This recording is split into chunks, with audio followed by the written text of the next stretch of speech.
So I'm going to hand over now to Nick Wilding for the next part of our evening session. Thanks, Mike. In the conversation we were having, I was reminded that what we're here talking about and what I was just hearing there is that we're building on a huge amount of work that's been happening for a long time in Scotland and many other places. And there's a huge amount of sort of resource and stuff to build on here, which maybe not have been called art of hosting, but may have a resonance. So I went along to the last day of the New Battle course, and I suppose I spoke up and then got myself kind of engaged in the planning group for tonight. And I was trying to think, on that planning call, I was thinking, well, we're going to be in this room. And I've been in this room before for some workshops, and they haven't really worked that well. And I was thinking, is there some other way that we can have a conversation that didn't involve stacking people in close rings around this table? You know, could we break this apart or do something in the middle? And we tried this out, and the folk who run the furniture here didn't really want us to go there. But we did come up with an idea that we could try something that built on a tradition that's very close to a lot of people's hearts in Scotland, which is a ceilidh. Basically, it happens in or used to happen in every village in Scotland. Still does in my village, and I go down every Wednesday and get a chance to play my fiddle. So what we thought we might do is I could fiddle us into a bit of a ceilidh, where a few of the folk who have been involved in this story of art hosting Scotland so far could just give us a wee snapshot of what it is. Why is it that they think it's important just now that we bring this and share this experience, and how might that complement all the other amazing work that's going on in this field in Scotland just now.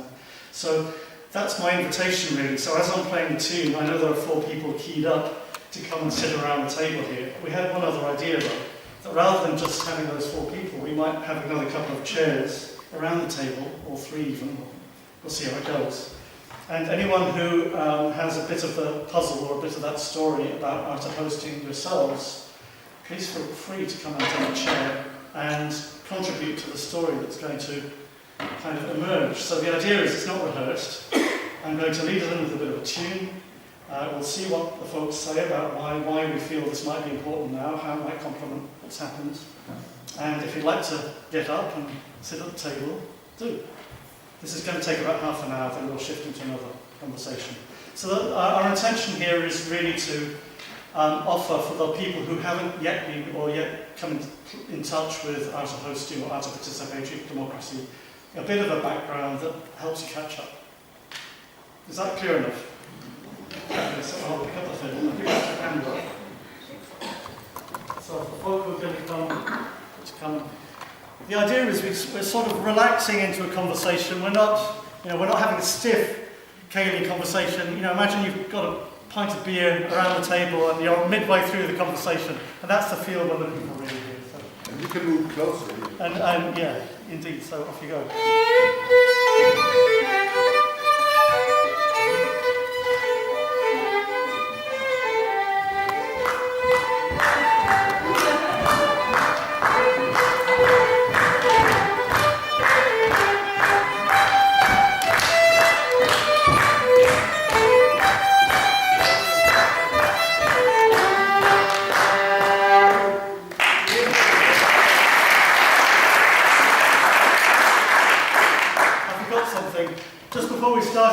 Idea that if you want to use the camera, anyone sitting around the table, or if you want to come up and use the camera, it'll give us another shot instead of just the fixed shot. So feel free to pick it up, turn it on, and kind of record the conversation, okay?